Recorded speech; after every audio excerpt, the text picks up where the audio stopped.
হারাম উপার্জনের ভয়াবহতা কি, হারাম উপার্জন করলে আপনার ক্ষতিটা কি। আপনার রব আল্লাহ আপনার প্রতি ক্রোধান্বিত হবেন এবং আপনাকে জাহান্নামের মাঝে নিক্ষেপ করবেন। আপনাদের অনেকের মন খারাপ মনে হইতেছে, কথাগুলো কি আমি আপনাদের বিরুদ্ধে বলতেছি? কারণ নাম নিছি, কথাগুলো হেদায়েতের জন্য বলছি। আপনি দুনিয়াতে আপনার প্রতি আমার কথাগুলা বলা দরকার ছিল, এই জন্য বলেছি। আল্লাহ তাআলা বলেছেন ফাযাক্কির ইন্নামা আনতা মুযাক্কির লাস্তা আলাইহিম বিমুসাইতির। হে রাসূল, আমি আপনাকে উপদেশকারী হিসেবে পাঠিয়েছি। আপনার দায়িত্ব মানুষের কাছে আমার পয়গাম পৌঁছিয়ে দেওয়া, মানুষদেরকে জোর করে আমল করানো আপনার দায়িত্ব না। আপনি আমল করেন বা নাই করেন এটা আপনার হিসাব, কিন্তু আমার দায়িত্ব আমি বলছি। বিসমিল্লাহির রহমানির রহিম। প্রিয় ভাই সব, আমরা গত জুমায় একটা বিষয় আলোচনা করেছিলাম, উপার্জন, অর্থাৎ আপনার রিজিক নির্ধারিত, উপার্জন আপনার দায়িত্ব। আজকে আমরা দ্বিতীয় পর্ব এবং শেষ পর্বে কথা বলবো। গত পর্বে আমরা আলোচনায় উল্লেখ করেছিলাম উপার্জন কি জিনিস, উপার্জন বলতে কি বোঝায়, ইসলামে উপার্জনের গুরুত্ব কি, উপার্জন কত প্রকার।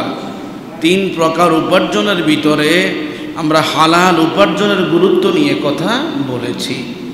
আজকে আমরা হারাম উপার্জনের ভয়াবহতা, কেন মানুষ হারাম উপার্জন করে থাকে এবং সন্দেহজনক উপার্জন থেকে আমরা কি করে বাঁচব, এই বিষয়ে কথা বলবো। ওমা তৌফিকি ইল্লা বিল্লাহ। প্রিয় ভাই সব, আল্লাহ তাআলা হচ্ছেন রাজ্জাক। আল্লাহ কি? আমাদেরকে রিজিক দেন কে? আল্লাহ। সবাই বলে রিজিক দেন কে? আল্লাহ। শুধু আমাদেরকে নয়, এই পৃথিবীতে যত মাখলুক আছে সব মাখলুকাতের রিজিকের বন্দোবস্ত করেন কে? আল্লাহ। তার মানে বোঝা গেল আল্লাহ তাআলা আপনার জন্য রিজিক বরাদ্দ রেখেই দিয়েছেন, শুধু আপনি শ্রমের মধ্য দিয়ে উপার্জন করে আপনার ঘরে তুলে নেবেন। তবে ওই উপার্জনটা যেন হালাল পন্থায় হয়, কোনো হারাম পন্থায় না হয়। প্রিয় ভাইয়েরা, আল্লাহ সুবহানাহু ওয়া তাআলা আপনার জন্য রিজিকের বন্দোবস্ত করে রেখেছেন। কি খাবেন, কিভাবে জীবন অতিবাহিত করবেন, সব কিছুই আল্লাহ তাআলার পক্ষ থেকে নির্ধারিত হয়েই আছে। শুধুমাত্র আপনাকে জমিনে শ্রম করে উপার্জনটা নিজের ঘরে তুলে নেওয়া লাগবে। নবীজি বলেছেন, একটা পাখি যেমন সকালবেলায় ক্ষুধার্ত হয়ে ঘর থেকে বেরিয়ে যায়, সন্ধ্যাবেলায় নিজে পেট ভর্তি করে মুখে করে সন্তানদের জন্য সে যেমন খাবার নিয়ে আসে, পাখিটা ভরসা করেছে কার উপরে? আমার কোন উম্মত যদি ওই পাখির মতো ভরসা করে জমিনে রিজিকের অন্বেষণে নেমে পড়ে, ওই পাখিকে যেমন আল্লাহ রিজিকের ব্যবস্থা করেছেন, আমার উম্মতের জন্যও সেই আল্লাহই রিজিকের ব্যবস্থা করবে।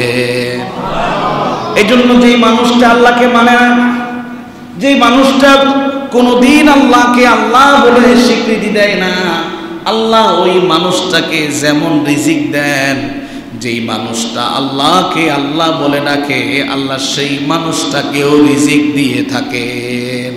এটা কার দয়া? কার দয়া? আল্লাহ তাআলা কোরআনুল কারীমে সূরাতুশ শুরা এর 19 নং আয়াতে বলছেন, আল্লাহু লাতীফুম বিইবাদিহি ইয়ারযুকু মান ইয়াশা ওয়া হুয়াল কাবিয়্যুল আজিজ। আল্লাহ তাআলা বলেন, বান্দারে আমি তোর প্রতি অতীব দয়ালু, আমি তোকে অতীব মায়া করি, দয়া করি। ও বান্দা, এত অপরাধের পরেও তোর রিজিক আমি কোনোদিন বন্ধ করে দেই নাই, এটি আমার মায়া এবং দয়া। ও বান্দা, আমি তোমাকে খুব বেশি মায়া করি, দয়া করি। বান্দারে শোনো, আমি আল্লাহ তাআলা তোমার জন্য রিজিকের ব্যবস্থা করি। আমি আল্লাহ তাআলা যাকে চাই তাকে অগণিত রিজিক দিয়ে থাকি। আমি আল্লাহই শক্তিধর, আমি আল্লাহই পরাক্রমশালী। তাহলে রিজিক দেন কে? কোরআনুল কারীমে সূরাতুয যারিয়াতের 56 থেকে 58 নং আয়াতে আল্লাহ তাআলা বলছেন, ওয়া মা খালাকতুল জিন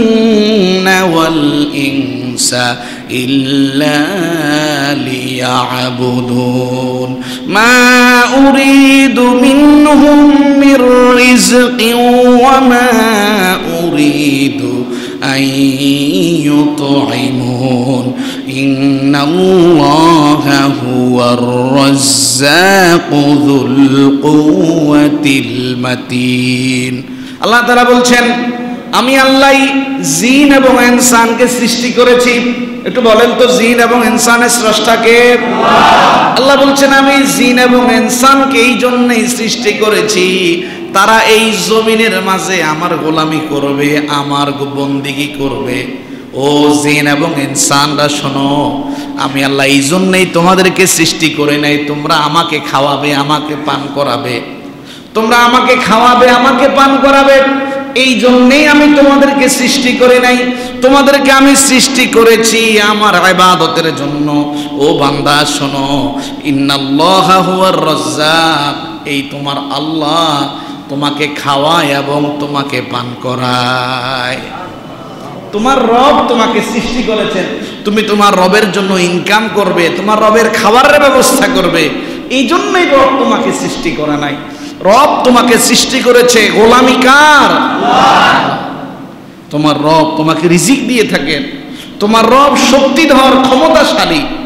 অন্যত্র আল্লাহ তাআলা সূরাতুল জুমুআ এর 11 নং আয়াতে বলছেন ওয়া ইযা রাআউ তিজারাতান আও লাহওয়ান ফাদ্দু ইলাইহা ওয়া তারাকুকা কাইমা কুল মা ইনদাল্লাহি খায়রুম মিনাল লাহwi ওয়া মিনাত তিজারা ওয়াল্লাহু খায়রুর রাযিকিন। আল্লাহ তাআলা বলছেন দুনিয়ার মানুষ সম্পদের প্রতি উপার্জনের প্রতি কত লোভী। দুনিয়ার মানুষ যখন কোনো ব্যবসা বাণিজ্য দেখে, যখন কোনো প্রতিযোগিতার ময়দান দেখে, হে রাসূল তারা আপনাকে রেখে সেখানেই দৌড় দিয়ে চলে যায়। আপনি তাদেরকে বলে দিন দুনিয়ার এই ব্যবসা বাণিজ্য এবং প্রতিযোগিতার চাইতে আল্লাহর কাছে বড় একটা প্রতিদান আছে।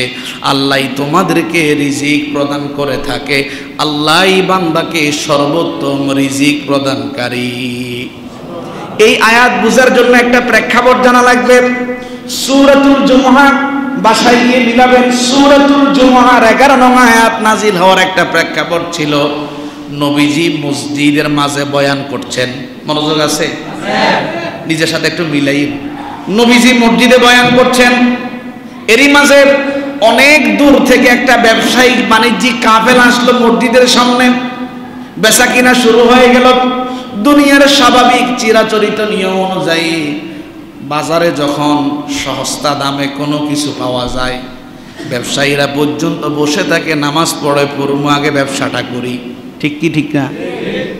অনুরূপভাবে দেখা গেল নবীজি বয়ান করছেন, অনেক দূর থেকে একটা ব্যবসায়িক কাফেলা আসলো মসজিদে নববীর সামনে। নবীজি বয়ান করছেন, মুসল্লি সাহাবীরা বয়ান শুনছেন, এরই মাঝে বাহিরে জমজমাট ব্যবসা চলতেই আছে। উপস্থিত সাহাবায়ে কেরামের মাঝে কিছু কিছু সাহাবীর মনে মনেই চিন্তা আসলো, যদি দীর্ঘ সময় নবীর বয়ান শুনি মনে হয় বাহিরের বেচা কিনা শেষ হয়ে যাবে।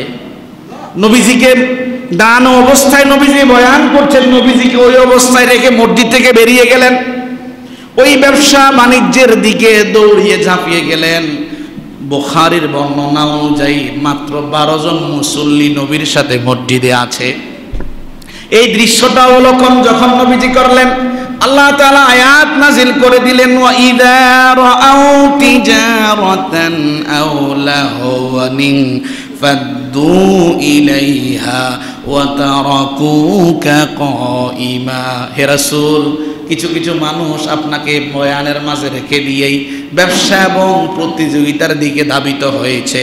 আপনি তাদেরকে বলে দিন কুল মা ইনদাল্লাহি খায়রুম মিনাল লাহবি ওয়া মিনাত তিজারা, যে ব্যবসা বাণিজ্যের দিকে, যেই প্রতিযোগিতার দিকে তোমরা ধাবিত হয়েছ, বলে দাও ওই প্রতিযোগিতা এবং উপার্জনের চাইতেও আল্লাহর কাছে দামি একটা জিনিস আছে, সেটার নাম কি? জান্নাত। সেটার নাম কি? এই ব্যবসা বাণিজ্য, এই প্রতিযোগিতা তোমার জন্য সফলতা তখন হবে যখন তোমার নসিবে জান্নাত হবে, নতুবা এই ব্যবসা বাণিজ্য দিয়ে লাভ হবে? আল্লাহ তাআলার হাবিবকে আল্লাহ বলছেন, হে রাসূল আপনি বলেন ওয়াল্লাহু খায়রুর রাযিকিন, দুনিয়ার সামান্য উপার্জনের দিকে দৌড়াও, আসমানে রিজিকের ফয়সালা না হলে জমিনে সারাদিন উপার্জনের চেষ্টা করলেও রিজিক কি আসবে?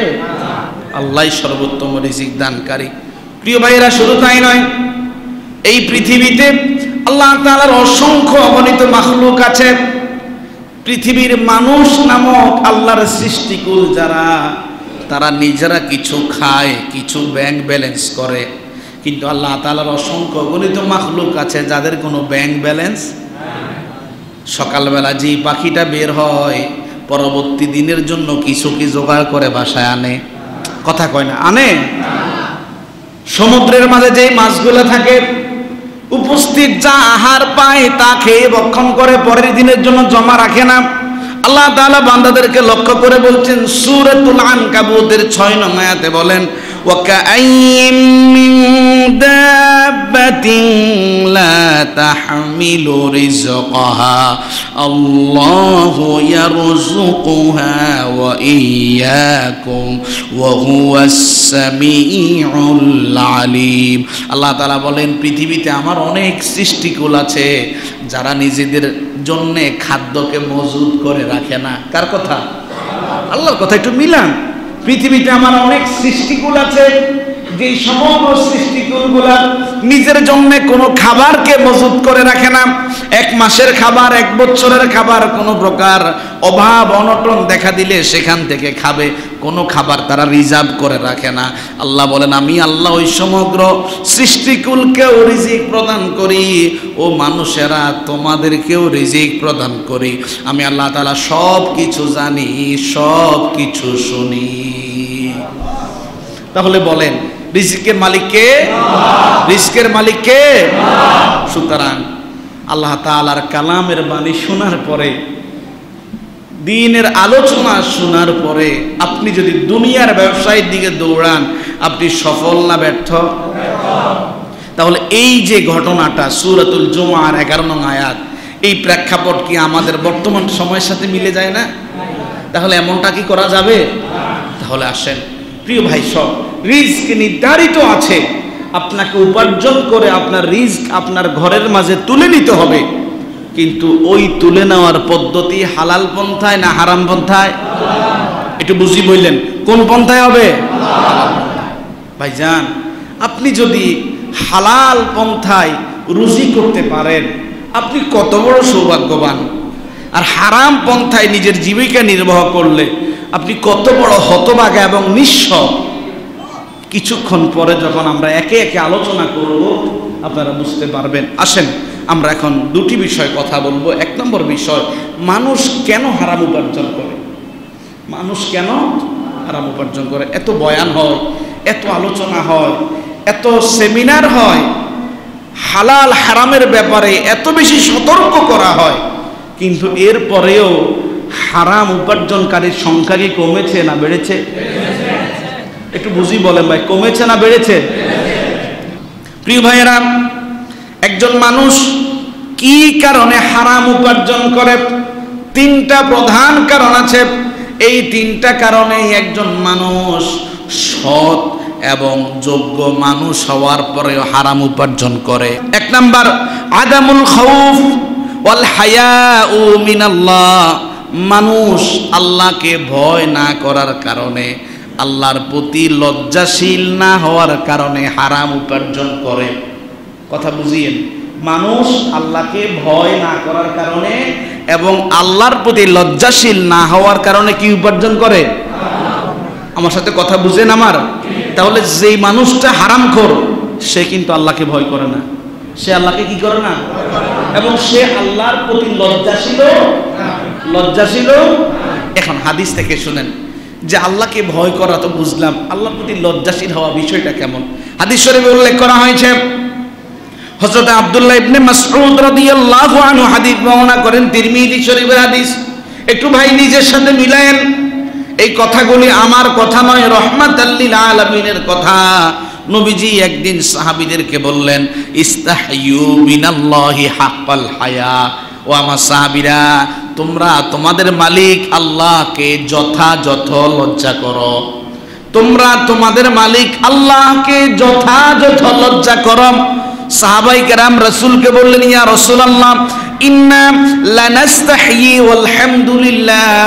আমরা তো আল্লাহকে লজ্জা করি, আল্লাহর প্রশংসায় শুকরগুজারও করি। নবীজি সাহাবীদেরকে বললেন, লাইসা যালিকা, আমি আল্লাহর প্রতি লজ্জাশীল হওয়াকে বিষয়টা এমন করে বুঝাইনি। নবীজি বললেন, ওয়ালাকিন্নাল ইস্তিহইয়া মিনাল্লাহি হাক্কাল হায়া। কোন বান্দা যদি যথাযথ আল্লাহর প্রতি লজ্জাশীল হতে চায়, কোন বান্দা যদি আল্লাহর প্রতি যথাযথ লজ্জাশীল হতে চায়, সে যেন 4টা কাজ করে। খেয়াল করেন, আল্লাহর প্রতি লজ্জাশীল হতে গেলে কয়টা কাজ করা লাগবে? খুব দামি কথা বলতেছি কিন্তু, আল্লাহর প্রতি লজ্জাশীল হতে গেলে কয়টা কাজ করা লাগবে? পিছনের বাইরা কয়টা? 1 নাম্বার কাজ, আন তাহফাযার রাসা ওয়া মা ওয়া। তোমার মাথা এবং মাথার মাঝে যা যা আছে সব কিছুর হেফাজত করবে। ওয়া তাহফাযাল বাতনা ওয়া মা হাওয়া। তোমার পেট এবং তার মাঝে যা কিছু আছে সব কিছুর হেফাজত করবে। ওয়া তাযাক্কারাল মাউতা ওয়াল বিলা। তুমি মৃত্যুর কথা স্মরণ করবে। মৃত্যুর পরে মাটির সাথে তোমার শরীর পচে মাটির সাথে মিশে যাবে, তোমার শরীর কঙ্কাল হয়ে যাবে, এই কথা স্মরণ করবে। ওমান আরাদাল আখিরাত তারাকা জিনাতাদ দুনিয়া। যেই মানুষটা আখিরাতকে কামনা করে, সে যেন দুনিয়ার চাকচিক্যতাকে দূরভূত করে। কয়টা কাজ? 1 নাম্বার, তোমার মাথা এবং মাথার মাঝে যা যা আছে সব কিছুর হেফাজত করবে। একটু মিলান, আপনার এই মাথার মাঝে ব্রেন আছে না নাই? চোখ, কান, নাক, জিহ্বা, মুখ আছে না নাই? সবগুলা জিনিসকে আপনি হেফাজত করা লাগবে। আপনার পেটকে এবং পেটের মাঝে যা আছে সব কিছুকে হেফাজত করা লাগবে। আপনার পেটে হারাম ঢুকাবেন? কথা বলেন, হারাম ঢুকাবেন? হারাম ঢুকানো যাবে না। আপনাকে মৃত্যুর কথা স্মরণ করা লাগবে। মৃত্যুর পরে আপনার এই মাটির শরীর কিসের সাথে মিশবে? মাটির সাথে মিশবে না মনে হয়? কথা বলে, মিশবে না? গত শনিবার বটতলী চৈতন্যগুলি একটা কবরস্থান আছে, লক্ষ লক্ষ মানুষ ওই কবরে শুয়ে আছে। এটা জানাজা পড়াতে গেলাম, ওখানে গিয়ে যখন গোরস্থানের ভিতরে ঢুকলাম, কবর সব ভাঙা, বালি জাতীয় কবর তো, পাহাড়ি মাটি। আপনি তাকাবেন, দেখা যাচ্ছে ওপেন, মানুষের হাড়, পায়ের হাড়, হাতের হাড়, বুকের হাড় পড়ে আছে। আপনার এই শরীর মাটির সাথে মিশবে, আপনার এই সুন্দর দেহ একদিন কঙ্কাল হয়ে যাবে। নবীজি বলছেন, এই কথাটা তুমি স্মরণ করিও। এই কথা কি করিও? দুনিয়ার চাকচিক্যকে পরিহার করো। এই 4টা কথা বলার পর নবীজি বললেন, ফামান ফাআলা যালিকা ফাকাদ ইস্তাহইয়া মিনাল্লাহি হাক্কাল হায়া। যে মানুষটাই 4টা কাজ করতে পারলো, সে যেন যথাযথ তার রবের প্রতি লজ্জাশীল হলো।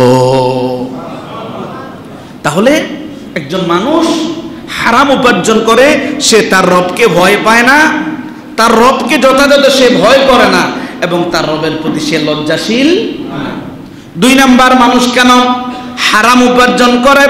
আল হিরসু আলাল মাকসাবিস সারি'। দ্রুত সম্পদশালী হওয়ার লোভে, দ্রুত সম্পদশালী হওয়ার লোভে মানুষ হারাম উপার্জন করে। ও ভাই, একজন মানুষের বেঁচে থাকার জন্য কয় পয়সা লাগে? কিন্তু আপনি লক্ষ কোটি কোটি টাকার মালিক, আপনি একমাত্র জানেন আপনার ইনকাম হালাল না হারাম। শুধু আপনাকে বলছে আল্লাহ কোরআনুল কারীমে সূরাতুল ফজরের 19 থেকে 23 নং আয়াতে বলছেন, ওয়া তাআকুলুনা তুরাসা আকলাল লাম্মা ওয়া তুহিব্বুনাল মালা হুব্বান জাম্মা কাল্লা ইযা দুক্কাতিল আরদু দাক্কান দাক্কা ওয়া জাআ রাব্বুকা রাব্বুকা ওয়াল মালাকু সাফফান সাফফা ওয়াজিআ ইয়াওমাইদিন বিজাহান্নাম ইয়াওমাইদিন ইয়াতাযাক্কারুল ইনসানু ওয়া আন্না লাহুয যিকরা। এই কথাগুলো একটু নিজের সাথে মিলান। আল্লাহ তাআলা বলছেন মানুষ সম্পদের প্রতি অতীব লোভী। মানুষ সম্পদের প্রতি অতীব, কার কথা? মিথ্যা আছে, সন্দেহ আছে, সংশয় আছে। আসলে কি মানুষ লোভী না? কথা কয় না, লোভী না? নিজের ভাইয়ের হক, নিজের বোনের হক, এক বিগত জায়গা পর্যন্ত মানুষ অবৈধভাবে দখল করার চেষ্টা করে কি করেন? কথা বুঝি বলি, করে কি করে না? আল্লাহ তাআলা বলছেন মানুষ সম্পদের প্রতি অতীব লোভী, যার কারণে সে তার উত্তরাধিকার সঠিকভাবে সম্পত্তির মালিক যারা, তাদের সবগুলা সম্পদ সে অবৈধভাবে ভক্ষণ করে। আল্লাহ তাআলা বলছেন না না ও বান্দা, এমনটা করো না, এমনটা করো না। অচিরে এই পুরা পৃথিবীকে বালিতে পরিণত করে দেওয়া হবে। তোমাদের রব তোমাদের সামনে আসবে, ফেরেশতারা দাঁড়িয়ে থাকবে। ওই দিন তোমাদের সামনে জাহান্নামকে হাজির করা হবে। ওই দিন তোমরা যখন জাহান্নাম দেখতে পাবে, সেই দিন তোমাদের দেমাগের মাঝে বুঝ আসবে, হাইরে কি করেছিলাম। বান্দা, সেই দিন হাজারো বুঝ আসলেও কোনো বুঝ সেই দিন তোমার কাজে আসবে না। কার কথা? এই জন্য প্রিয় ভাইরা, সম্পদের প্রতি লোভ আপনার থাকবে, কিন্তু এই লোভের বশবর্তী হয় অবৈধভাবে। বোনের সম্পদ, ভাইয়ের সম্পদ, ভাই মারা গেছে, ভাই ভাতিজারা ছোট অবস্থায় ছিল, সম্পদ কোথায় কি আছে জানে না। আপনি সুন্দর করে সিস্টেম করে জায়গা সম্পদ বক্ষণ করলেন। আল্লাহ বলছে না বান্দা, এমনটা তুমি করো। এমনটা সচরাচর হচ্ছে কি হচ্ছে না? প্রিয় ভাইয়েরা, এই দুনিয়ার জমিনের মাঝে মানুষদেরকে কোনোদিন পরিতৃপ্ত করা যাবে না। কেমন ভাবে নবীজি বলেছেন? হযরত আনাস ইবনে মালিক রাদিয়াল্লাহু আনহু হাদিস বর্ণনা করেন, মুসলিম শরীফের হাদিস, হাদিসে কুদসি। আল্লাহ তাআলা বলছেন লাউ আন্না লি ইবনে আদম ওয়াদিয়াম মিন মাল, আমি যদি আমার কোন গোলামকে, বনি আদমকে যদি এক উপত্যকা ভর্তি সম্পদ দেই, আমি যদি কোন বনি আদমকে এক উপত্যকা ভর্তি সম্পদ দিই, লাবতাগা ইলাইহি সানিয়া, সে আমার কাছে আরো একটা উপত্যকা ভর্তি সম্পদ কামনা করবে। আল্লাহ বলেন যদি আমি তাকে দ্বিতীয় উপত্যকা ভর্তি সম্পদ দিয়ে দিই, লাবতাগা ইলাইহি সালিসা, সে আমার কাছে তৃতীয় আরেকটা উপত্যকা ভর্তি সম্পদ চাইবে। নবী করিম সাল্লাল্লাহু আলাইহি সাল্লাম বলেন, আল্লাহ তাআলা বলেছেন লা ইয়ামলাউ জাওফা ইবনে আদম ইল্লা তুরাব, বনি আদমের পেট কবরের মাটি ছাড়া কোনো মাটি দিয়ে পূর্ণ হবে না। এই হাদিসটা হাদিসে কুদসি। আল্লাহ বলছেন বনি আদমকে এক উপত্যকা পরিমাণ সম্পদ দিলে সে দ্বিতীয় উপত্যকা চাইবে, দ্বিতীয়টা দিলে তৃতীয় উপত্যকা চাইবে। কবরের মাটি ছাড়া তার পেট কোনো কিছু দিয়ে ভর্তি হবে। অর্থাৎ বনি আদম সম্পদের প্রতি অতীব লোভী। এই জন্য লোভের বশবর্তী হয়ে দ্রুত সময়ে সম্পদশালী হওয়ার কামনায় আপনাকে কোনোভাবে হারাম উপার্জন করা যাবে। আচ্ছা, আল্লাহ লোভী বলেছেন, আল্লাহ কোরআনুল কারিমে বান্দাকে বলেছেন বান্দা সম্পদের প্রতি খুবই মোহবিষ্ট। এই কথা বলার উদ্দেশ্য কি সম্পদের পিছনে পাগল হওয়া নাকি রবের পিছনে পাগল হওয়া? কথা বুঝি বলিয়েন, সম্পদের পিছনে লোভাতুর হওয়া নাকি রবের ভালোবাসায় মত্ত হওয়া? প্রিয় ভাইয়েরা, 3 নাম্বার, একজন মানুষ হারাম উপার্জন করে আদামুল কানাআ। কোন মানুষ যখন অল্পে তুষ্ট না থাকে, কিসে তুষ্ট? অল্পে তুষ্ট যখন কোনো মানুষ না থাকে, ওই মানুষটা তখন হারাম উপার্জন করে।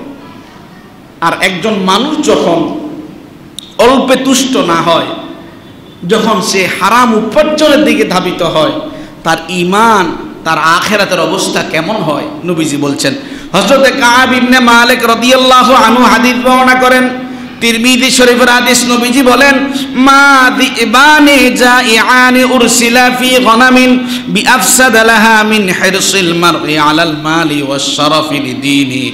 একজন মানুষ যখন সম্পদের প্রতি লোভাতুর হয়, অল্পে তুষ্ট থাকে না, ওই মানুষটার দিনের অবস্থা কেমন হয়? তার সম্মান কোথায় যায়?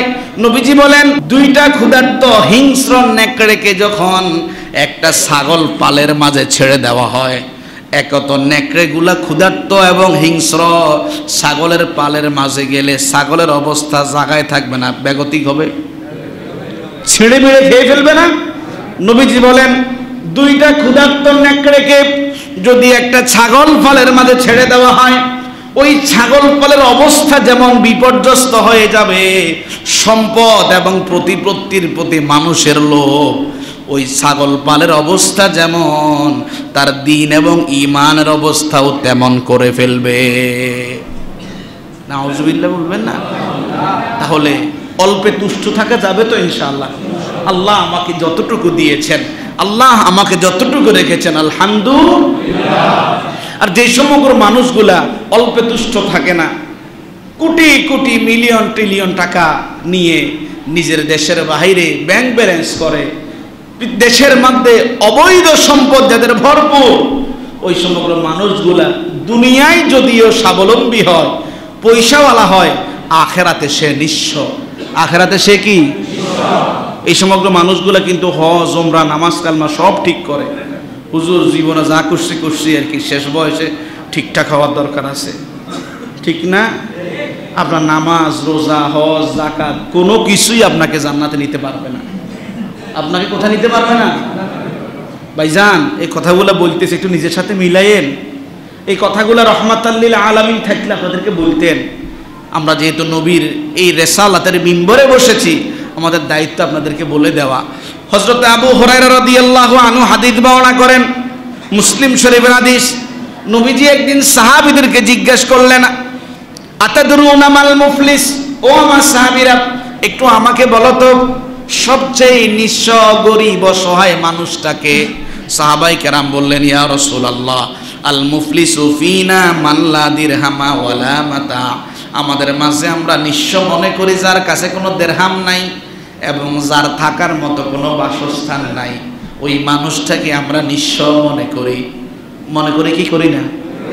মসজিদের পাশে যেই সমগ্র মানুষগুলা ভিক্ষা করেন, ওই সমগ্র মানুষগুলার আমরা সবচাইতে নিঃস্ব মনে করি। তাদেরকে দান সাদাকা দিয়ে একটু স্বাবলম্বী করার চেষ্টা করি, যাকাতের সময় যাকাতের অর্থ দেওয়ার চেষ্টা করি। নবীর সাহাবীরা ঠিক একই জবাব দিলেন, ইয়া রাসূলুল্লাহ, যার কাছে দিরহাম নাই, যার কাছে থাকার মতো বাসস্থান নাই, ওই মানুষটাই আমাদের মাঝে সবচাইতে নিঃস্ব।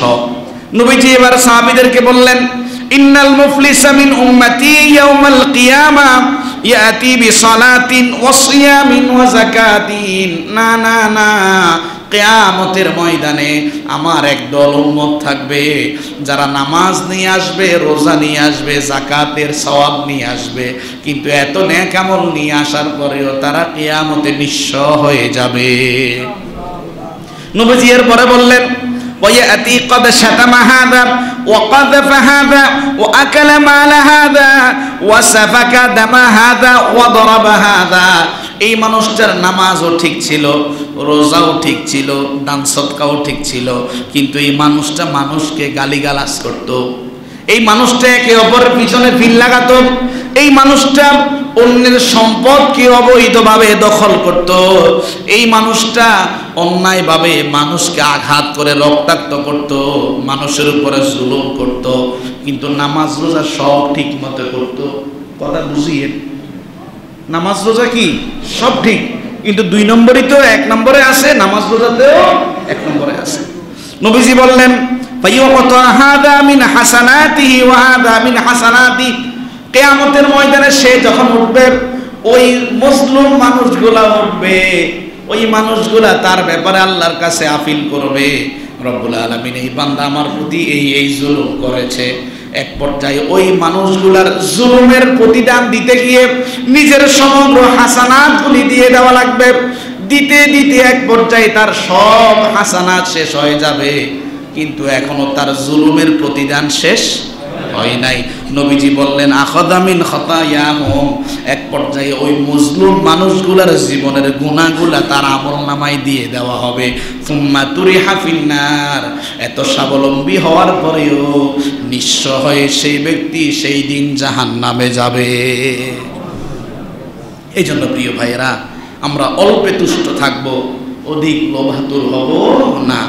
এখন আসেন আদরারু কাসবিল হারাম, হারাম উপার্জনের ভয়াবহতা কি? হারাম উপার্জন করলে আপনার ক্ষতিটা কি?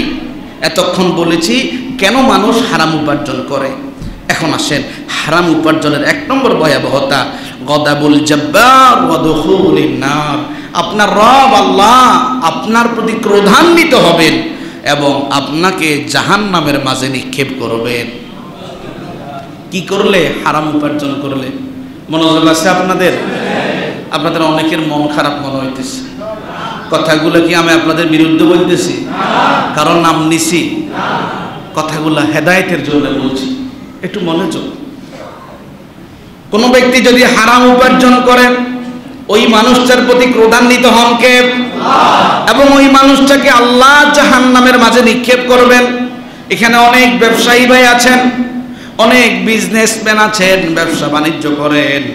আল্লাহর কসম করে বলি, আল্লাহর কসম করে বলি, ব্যবসা করার সময় মিথ্যা কসম করে পণ্য বিক্রয় করবেন না।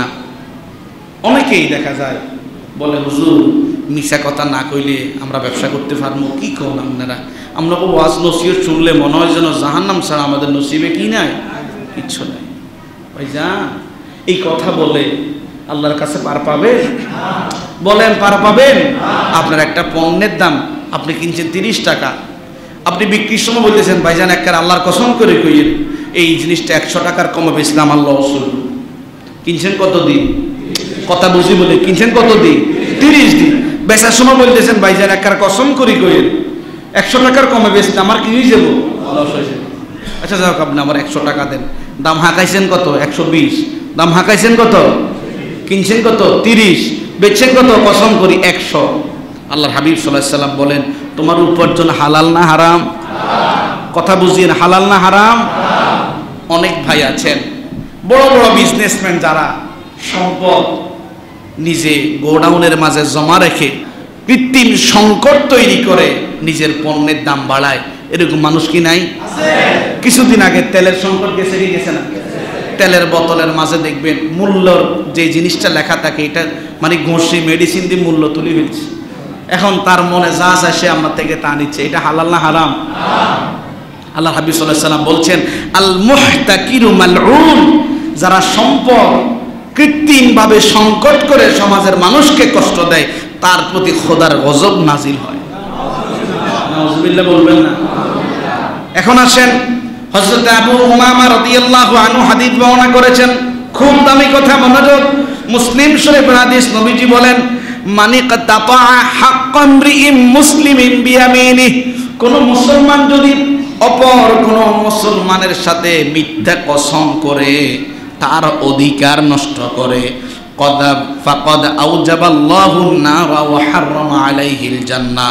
আল্লাহ ওই মিথ্যা কসমকারী বিক্রেতার জন্য জাহান্নাম অবধারিত করে দেয়, জান্নাত হারাম করে দেয়। সাহাবায়ে কেরামের মধ্য থেকে একজন সাহাবী জিজ্ঞেস করলেন, ইয়া রাসূলুল্লাহ, ওয়া ইন কানা শাইআন ইয়াসীরা, যে জিনিসটা বিক্রয় করলো সেটা যদি তুচ্ছ জিনিস হয়, একটা খেলনার মতো জিনিস, তুচ্ছ জিনিস যদি হয়, সেখানেও কি তার জন্য জাহান্নাম অবধারিত হয়ে যাবে? নবীজি বললেন, ওয়া ইন কদিবান মান আরাক। ও আমার সাহাবীরা, আরবের মাঝে একটা গাছ আছে, গাছের নাম হলো আরক গাছ। এই গাছটাকে বাবলা গাছ অর্থাৎ কাঁটাযুক্ত গাছ, এই গাছের কোনো দাম নাই।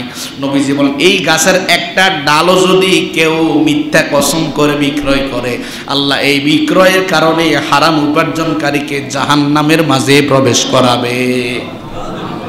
শুধু তাই নয়, আপনি আয় ইনকাম করছেন, ইনকাম আপনার ঠিক আছে, কিন্তু আপনি ব্যয়ের খাতটা খারাপ পন্থায় করলেন। বিয়ে আল্লাহর দেয়া বিধান, নবীর দেওয়া সুন্নাহ তরিকা মতো আপনাকে বিয়ে করা আবশ্যক। আপনি মেয়ে বিয়ে দিতেছেন, খুব সওয়াবের কাজ, কিন্তু 2টা বাক্সা আনিয়ে আপনি গান বাজনা চালাইলেন, এই টাকাটা কি আপনি হালাল পন্থায় খরচ করলেন না হারাম পন্থায় খরচ করলেন? একটু বুঝি বলেন ভাই।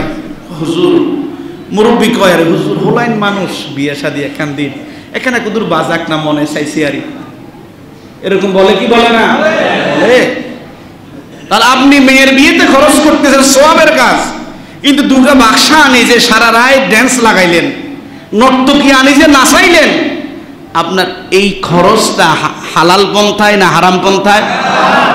হাদিস শরীফে উল্লেখ করা হয়েছে, হযরতে খাওলা আল-আনসারিয়া রাদিয়াল্লাহু আনহা একজন নারী, তিনি হাদিস বর্ণনা করছেন, সহিহ বুখারী শরীফের হাদিস। তিনি বলেন, আমি রাসূল কারীম সাল্লাল্লাহু আলাইহি সাল্লামকে বলতে শুনেছি, নবীজি বলেছেন, ইন্না রাজুলান ইয়াতাখাওয়াদুনা ফি মালিল্লাহি বিগাইরিল হক। আমার উম্মতের মাঝে কিছু কিছু উম্মত কিয়ামতের ময়দানে দাঁড়াবে, যারা তাদের সম্পদকে অন্যায় পথে, আল্লাহ নারাজ হয় এমন পথে খরচ করেছে, আল্লাহ নারাজ হয় এমন পথে তাদের সম্পদকে খরচ করেছে। ফালাহুমুন নারু ইয়াউমাল কিয়ামাহ, ওই দিন কিয়ামতের ময়দানে তাদের নসিবে জাহান্নাম লিখে দেওয়া হবে। নাউজুবিল্লাহ, বাড়ির যে বলিয়ে। এখন আপনি হারাম ইনকাম করলেন, একেবারে খাইতে আপনি খুব তেল তিল্লা আপনার শরীর। আল্লাহর নবী বলেন, এই যে হারাম ইনকাম দিয়ে তুমি শরীরটা তেল তিল্লা করলেন, তোমার এই শরীর জাহান্নামে যাওয়ার জন্য উপযোগী হয়েছে। নাউজুবিল্লাহ, বাড়ির যে বলিয়ে। হাদিস শরীফে উল্লেখ করা হয়েছে, হযরত কাআব বিন উজরা রাদিয়াল্লাহু আনহু হাদিস বর্ণনা করেন, মুসনাদে আহমদের হাদিস। নবীজি কাআব ইবনে উজরাকে বললেন, ইয়া কাআব ইবনে উজরা, ও আমার সাহাবী কাআব ইবনে উজরা, লা ইয়াদখুলুল জান্নাতা মান নাবাতা লাহমাহু মিন সুহতিন আন-নার ওয়া আওলাবি। যে মানুষটা হারাম খেয়ে নিজের শরীরকে হৃষ্টপুষ্ট করেছে, ওই মানুষটা শরীর হৃষ্টপুষ্ট করলো না, সে যেন শরীরটাকে জাহান্নামে প্রবেশ করানোর জন্য উপযুক্ত করলো। তাহলে হারাম উপার্জনের প্রথম ভয়াবহতা বলছি, আপনার প্রতি ক্রোধান্বিত হন কে? আল্লাহ। এবং আপনাকে কোথায় প্রবেশ করাবেন? জাহান্নামে। 2 নাম্বার, হারাম উপার্জনকারীর ব্যাপারে আদামু কবুলি দোয়া। হারাম উপার্জনকারীর দোয়া কবুল হয় না। দোয়া কি হয় না? গত সপ্তাহে এই নিয়ে বিশাল বড় একটা হাদিস বলেছি, আজকে আরেকটা চমৎকার হাদিস বলি। হারাম উপার্জনকারী কি কবুল হয় না? একজন মানুষ হারাম উপার্জনকারী, অনেক অর্থ সম্পত্তির মালিক, ওই মানুষটা হজে যাচ্ছে, ওই মানুষটা হারাম উপার্জনকারী হয়ে হজে যাওয়ার কারণে আল্লাহ রাব্বুল আলামিন তার হজকেও কবুল করবে না। একজন হাজী সাহেব আল্লাহর মেহমান, আল্লাহ বলছেন আল হুজ্জাজ ওয়াল উম্মার ওয়া আব্দুল্লাহ, হাজী সাহেব হচ্ছে আমার মেহমান, দাআহুম ফাআজাবু, আমি তাদেরকে ডেকেছি, তারা আমার ডাকে সাড়া দিয়েছে, আমার ঘরে এসেছে। তারা আমার কাছে যখন কোনো কিছু চাইবে আমি তাদেরকে সাথে সাথেই দিয়ে দেব। তারা যখন কারো পক্ষ হয়ে ক্ষমা চাইবে তাদেরকেও ক্ষমা করব। তারা যখন নিজের গুনাহের কথা স্মরণ করে ক্ষমা চাইবে তাদেরকেও ক্ষমা করব। এরকম একজন হাজী সাহেব হজ করতে গিয়ে যদি দোয়া করে তার দোয়াও কবুল করা হবে না। কেন? তার ইনকামের মাঝে হারাম উপার্জন আছে। হাদিস শরীফে উল্লেখ করা হয়েছে, আবু হুরায়রা রাদিয়াল্লাহু আনহু হাদিস বর্ণনা করেন, তবরানী শরীফের হাদিস। একটু মিলান ভাই, আজকে তো অসংখ্য হাজী সাহেব আছেন, আল্লাহর ঘরে হজ করেন, প্রতি মাসে মাসে উমরা করেন, কিন্তু আপনার উপার্জন হালাল না হারাম একটু মিলান। হযরত আবু হুরায়রা রাদিয়াল্লাহু আনহু বলেন, নবীজি বলেছেন, ইদা খরাজার রাজুলু হাজ্জান বিনাফাকাতিন তাইয়্যিবাহ, একজন মানুষ যদি হালাল উপার্জন, পবিত্র উপার্জনের অর্থ খরচ করে হজ করে, ওয়াদা রিজলাহু ফিল খারজি, ওই মানুষটা হালাল অর্থ দিয়ে হজে যাওয়ার জন্য টাকা পয়সা দিয়ে যখন সে তার বাহনের মাঝে পা রাখে, কিসের মাঝে পা রাখলো? কথা কি বুঝেন আমার? পা রাখছে কিসের মাঝে? বাহনের মাঝে পা রাখছে। রাসূলের যুগে তো এরকম প্লেন ছিল না, রাসূলের যুগে ছিল উট কিংবা ঘোড়া। উটের এবং ঘোড়ার মাঝে যেই উপরে জিন থাকে বসার জন্যে, ওই জিনে উঠার জন্য একটা লাগাম থাকে যেটার উপর পা দিয়ে উঠতে হয়, লোহার লাগাম। নবীজি বলেন ওই মানুষটা যখন ওই লাগামের মাঝে পা রাখে, ফানাদা, ওই হাজী সাহেব সাথে সাথে বলে লাব্বাইক আল্লাহুম্মা লাব্বাইক, সাথে সাথে যখন সেই কথা বলে, হে গৌরব আমি আপনার ডাকে সাড়া দিয়েছি, আমি আপনাকে লাব্বাইক বলছি, আমার লাব্বাইক কবুল করেন।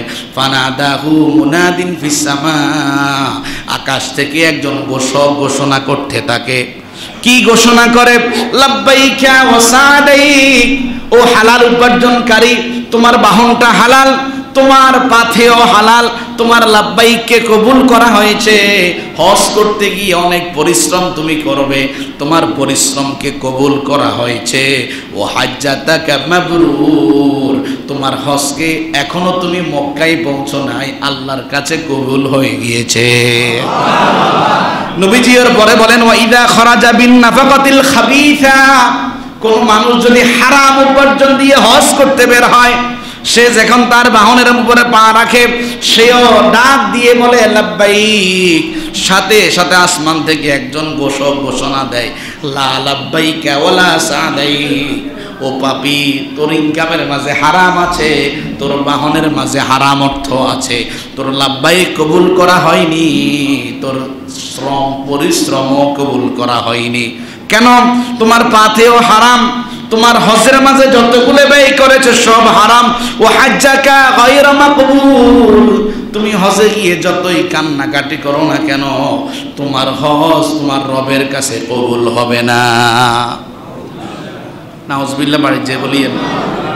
ও ভাই, অনেক সম্পদশালী হারাম উপার্জন করেছে, দেখবেন রমজান মাস আসলে বেশি বেশি দান সদকা করে, মাজারে গিয়ে গরু জবাই দেয়, গরিব দুঃখীকে পেট ভরে খাওয়ায়, ঈদের সময় নিজের স্টাফদের মাঝে গরু বিলি করে, এমন শিল্পপতি নাই? আছে। আপনার ইনকামটা যদি হারাম হয়, কিন্তু আপনার কাজটা ভালো, কাজটা কি কিন্তু ইনকাম কি হারাম, আপনার এই দান সদকা কবুল হবে না। কথা কি বুঝেন? আমার কথা কি বুঝেন? বুঝিয়ে। হযরত উসামা রাদিয়াল্লাহু আনহু হাদিস বর্ণনা করছেন, নাসাই শরীফের হাদিস। রাসূল কারীম সাল্লাল্লাহু আলাইহি সাল্লাম বলেন, লা ইয়াকবালুল্লাহু সালাতান বিগাইরি তুহুরিন, পবিত্রতা ছাড়া আল্লাহ নামাজ কবুল করে না। ওয়ালা সাদাকাতাম মিন গুলুলিন, অবৈধ সম্পদের দান সাদাকা আল্লাহ কবুল করে না। নাউজুবিল্লাহ বলবেন না? আল্লাহ আমাদেরকে হালাল রিজিকের ব্যবস্থা করে দিন, আল্লাহ আমাদেরকে হারাম থেকে হেফাজত করুন।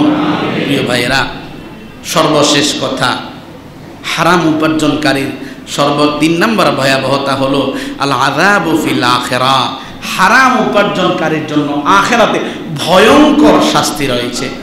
আখিরাতে কি ভয়াবহ শাস্তি? হযরতে আবি সালামা রাদিয়াল্লাহু আনহু হাদিস বর্ণনা করেন, সহিহ বুখারী শরীফের হাদিস। কোন কিতাবের হাদিস? মনোযোগ আছে আপনাদের? এই কোরআনের পরে সবচাইতে অথেন্টিক যে কিতাব, সেই কিতাবের নাম কি? সহিহ বুখারী। হযরতে আবু সালামা রাদিয়াল্লাহু আনহু হাদিস বর্ণনা করেন, বুখারী শরীফের হাদিস। তিনি বলেন, একবার আমার সাথে আমার কিছু লোকজনের সাথে জায়গা সম্পত্তি নিয়ে ঝগড়া লাগলো। বলেন, জায়গা সম্পত্তি নিয়ে ঝগড়া হয় কি হয় না? একটু আমার কথাগুলো মিলাইয়েন। তিনি বলেন, যখন আমার সাথে বিবাদ লাগলো, ওই সময় রাসূল কারীম সাল্লাল্লাহু আলাইহি সাল্লাম স্ত্রী আমি হযরত আয়েশা সিদ্দিকা রাদিয়াল্লাহু আনহার কাছে গেলাম। ফাযাকারা লি আয়েশা রাদিয়াল্লাহু আনহা, আমি আয়েশা রাদিয়াল্লাহু আনহাকে আমার জায়গা নিয়ে আমার লোকজনদের সাথে যেই বিবাদ জিনিসটা খুলে বললাম। এরপরে আয়েশা রাদিয়াল্লাহু আনহা আমাকে বললেন, ইয়া আবা সালামা, ও আল্লাহর নবী সাহাবী আবু সালামা, ইজতানিবিল আরদা, জমিন জায়গা সম্পত্তির ব্যাপারে খুব সাবধানতা অবলম্বন করো। জায়গা সম্পত্তির ব্যাপারে কি করো? খুব সাবধানতা অবলম্বন করো। ফা ইন্নান নাবিয়্যা সাল্লাল্লাহু আলাইহি সাল্লাম ক্বাল, কেননা নবী করিম সাল্লাল্লাহু আলাইহি সাল্লাম বলেছেন, মান যালামা কিদা শিবরিন মিনাল আরদি তুযিকাহু মিন 7 আরদিন, কোন মানুষ যদি জবর দখল করে, অন্য মানুষের 1 বিঘত জায়গা দখল করে, কয় বিঘত? আল্লাহ কিয়ামতের ময়দানে 7 তবক জমিন তার গলায় ঝুলায় রাখবে। আজকে দেখা যায় একজন মানুষ আপনার জায়গার পাশে জায়গা কিনছে, তার হাঁটার জায়গা নাই, আপনি তাকে হাঁটার জায়গা দিলেন, দয়া করলেন, ইহসান করলেন। কিছুদিন পরে সে যখন মোটা তাজা হয়, সে আপনার জায়গাটা দখল করার জন্য বলে জায়গা পুরোটাই আমার। বলে কি বলে না? জায়গা আপনার, দলিল আপনার, কিন্তু ভোগ করে আরেকজন। আছে না নাই? আপনি এই জিনিসটা খেয়াল রাখেন, 7 তবক জমিন আপনার গলায় ঝুলানো হবে, অপেক্ষায় থাকেন। এখন প্রশ্ন হতে পারে, হুজুর 7 তবক জমিন কেমনে গলায় ঝুলাবে? গলা তো ছোট। প্রিয় ভাইয়েরা, কিয়ামতের ময়দানে আল্লাহ তাআলা বান্দাকে মুখের উপরে ভর করে হাঁটাবে। কিসের উপরে? কোরআন শরীফের আয়াত। আল্লাহ তাআলা কিসের উপরে ভর করে হাঁটাবে? মুখের উপরে বান্দা ভর করে হাঁটবে। যারা জাহান্নামে, আল্লাহ তাদেরকে মুখের উপরে ভর করে হাঁটাবে। আপনার প্রশ্ন হতে পারে, হুজুর এটা কি করে সম্ভব? পৃথিবীতে অনেক অসম্ভব জিনিস যেমন বোঝা সম্ভব নয়, সেই দিন কিয়ামতের ময়দানে আপনার সম্ভবতা বুঝে আসবে, যেদিন দেখবেন মানুষ মুখের উপরে ভর করে হাঁটে। আল্লাহ তাআলা সেই দিন বান্দাকে এমন একটা আকৃতি এবং প্রকৃতির মাঝে নিয়ে আসবেন, বান্দার গলার মাঝে 7 তবক জমিনকে আল্লাহ ঝুলাই রাখবেন। ভাইজান, এই জন্য কারো সম্পদ অন্যায়ভাবে দখল করবেন? বলেন, দখল করবেন? বাড়িতে দেখা যায় বাপ চাচাদের জায়গা সম্পত্তি ভাগ হয় নাই, তো এখন দেখা যায় বাবাও মরে গেছে, চাচা জেডারা আছে, বাতিজা চিন্তা করে চাচা জেডার সাথে যদি সম্পত্তির কথা বলি, যে সম্পর্ক আছে সম্পর্কটা ভেঙে যাবে। আজকে কিন্তু আপনজনের মাঝে সম্পর্ক নষ্ট হয় জায়গা সম্পত্তির কারণে। কিসের কারণে? জায়গা সম্পত্তির কারণে। দেখা যায় এক পর্যায়ে নিজের জায়গা, নিজের গাছ, নিজেও জানে না জায়গাটা আমার কিনা, গাছটা আমার কিনা, ভোগ করে, কিন্তু যারা ভোগ করে তারা কিন্তু ঠিকই জানে। তাহলে আপনি যে এতদিন আরেকজনের জায়গা ভোগ করলেন, আরেকজনের জায়গাকে কাগজপত্রের প্যাঁচ দিয়া দলিল বানাইয়া নিজে নিয়ে গেলেন, একটা জমি ডুপ্লিকেট দলিল করে এক জমি 3 বার বেচলেন, বলেন আপনার গলায় কত কত কত তবক? 7 তবক জমিন তো আল্লাহ একবার করলে ঝুলাবেন, কতগুলা জমিন আপনার গলায় ঝুলানো হবে? বলেন। আল্লাহ আমাদেরকে হেফাজত করুন, সকলে বলি আমিন। ভাইজান, ভাইজান, আপনি দুনিয়াতে আপনার প্রতি আমার কথাগুলা বলা দরকার ছিল, এই জন্য বলেছি। আল্লাহ তাআলা বলেছেন, ফাযাক্কির ইন্নামা আনতা মুযাক্কির লাস্তা আলাইহিম বিমুসাইতির। হে রাসূল, আমি আপনাকে উপদেশকারী হিসেবে পাঠিয়েছি, আপনার দায়িত্ব মানুষের কাছে আমার পয়গাম পৌঁছিয়ে দেওয়া, মানুষদেরকে জোর করে আমল করানো আপনার দায়িত্ব না। আপনি আমল করেন বা নাই করেন এটা আপনার হিসাব, কিন্তু আমার দায়িত্ব আমি বলছি। সর্বশেষ যে কথা বলি, সাহাবায়ে কেরাম হারাম থেকে বাঁচার জন্য কেমন চেষ্টা করতেন। মুসনাদে আবি বকরের মাঝে একটা ঘটনা উল্লেখ করা হয়েছে। হযরত আবু বকর রাদিয়াল্লাহু আনহুর একজন দাস ছিল। ওই দাস এক পর্যায়ে যখন ঈমান আনয়ন করলো, আবু বকর রাদিয়াল্লাহু আনহু দাসকে বলল, দাস, আমি তোমাকে মুক্ত করে দেব, তবে একটা মুক্তিপণের বিনিময়ে। তোমাকে আমি যে অর্থ দিয়ে ক্রয় করেছি তোমাকে আমি মুক্ত করে দিলাম, তুমি শ্রম করে ওই অর্থটা পরিশোধ করে দেবে। এই মর্মে হযরতে আবু বকর রাদিয়াল্লাহু আনহু দাসকে মুক্ত করে দিলেন। দাস জমিনের মাঝে শ্রম দিয়ে যা অর্জন করে সেখান থেকে আস্তে আস্তে ঋণ পরিশোধ করছে। একদিন আবু বকর রাদিয়াল্লাহু আনহু বলেন, আমার কাছে আমার দাস কিছু খাবার নিয়ে আসলো, আমার অতীব ক্ষুধা ছিল বলে আমি দাসের কাছ থেকে খাবারগুলা নিয়ে খাওয়া শুরু করলাম। কিছুক্ষণের মাঝেই আমার মনের মাঝে প্রশ্ন জাগ্রত হলো, আমার দাস আমার জন্য খাবারগুলা যে এনেছে হালাল না হারাম জিজ্ঞেস তো করা হলো না। আমি জিজ্ঞাসা করলাম, ফামিন আইনা তাআম ইয়া গোলাম, ও আমার দাস, তুমি যে খাবারগুলো আনলে এই খাবারগুলো হালাল অর্থ দিয়ে কেনা না হারাম অর্থ দিয়ে? দাস আমাকে জবাবে বলল, জাহিলি যুগে যখন আমি অমুসলিম ছিলাম, মন্ত্র পড়ে আমি মানুষদেরকে ঝাড়ফুঁক করতাম। একজন মানুষকে মন্ত্র পড়ে ঝাড়ফুঁক দিয়েছি, সে সুস্থ হয়েছিল বলে উপহার হিসাবে আমাকে এই খাবার দিয়েছে। হযরত আবু বকর রাদিয়াল্লাহু আনহু সাথে সাথে বুঝে গেলেন, মন্ত্র পরিহিত কোনো খাবার তো এই হালাল খাবার হতে পারে না। সাথে সাথে তিনি মুখের মাঝে হাত ঢুকিয়ে দিলেন, বমি করে খাবারগুলি বের করার চেষ্টা করতে লাগলেন। মুখ লাল হয়ে গেল। এক পর্যায়ে যতই চেষ্টা করে খাবার পেটে চলে গিয়েছে, বের হয় না। সাহাবায়ে কেরাম বললেন, আল্লাহর নবীর সাহাবী আবু বকর, আপনি তো না জেনে খেয়েছেন, জেনে তো খাননি, আল্লাহ তাআলা আপনাকে ক্ষমা করে দেবে। এরই মাঝে হযরত আবু বকর রাদিয়াল্লাহু আনহু মেসওয়াক নিলেন, গলার ভিতরে বারবার গড়গড়া করতে লাগলেন। গড়গড়া করতে করতে এক পর্যায়ে পেট থেকে হারাম খাবারগুলি জমিনে বেরিয়ে পড়ল। হারাম খাবার যখন বেরিয়ে পড়ল, আবু বকর রাদিয়াল্লাহু আনহু সাথীদেরকে বললেন, ওয়াল্লাহি লাউলাম তাখরুজ তিলকাল লুকমা ইল্লা মা নাফসি লা আখরাজতুহা। ও আমার সাথীরা, আল্লাহর কসম করে বলি, ওই লোকমা বের করতে গিয়ে যদি আমি আবু বকরের জীবনও চলে যেত, আমি আবু বকর জীবন দিয়ে দিতাম, কিন্তু এই হারাম খাবার আমার পেটে হজম হতে দিতাম না। এজন্য প্রিয় ভাই, আল্লাহ তাআলা আমাদের সকলের জন্য হালাল স্বাচ্ছন্দ্যময় রিজিকের ব্যবস্থা করে দিন, সকলে বলি আমিন। তাহলে আমরা হালাল উপার্জন, হারাম উপার্জন, উপার্জনের গুরুত্ব, উপার্জন কি, এই বিষয়ে আলোচনা করেছি। সন্দেহ আছে কোনো বিষয়ে? একটা বিষয়ে সন্দেহ আছে, সেটা হচ্ছে সন্দেহজনক রিজিক। এমন একটা ইনকাম সোর্স আপনার, যে রিজিকের ব্যাপারে আপনার মনেই খটকাজ হয় যে ইনকামটা হালাল না হারাম। এমন ইনকাম থেকে বেঁচে থাকা ভালো, এমন ইনকাম থেকে কি থাকা ভালো, বেঁচে থাকা ভালো। আল্লাহ তাআলা যে কথাগুলি বলেছি, কথাগুলির উপর আমাদের সকলকে আমলের তৌফিক দিন। সকলে বলি আমিন। ওয়া আখিরু দাওয়ানা আনিল হামদুলিল্লাহি রাব্বিল আলামিন।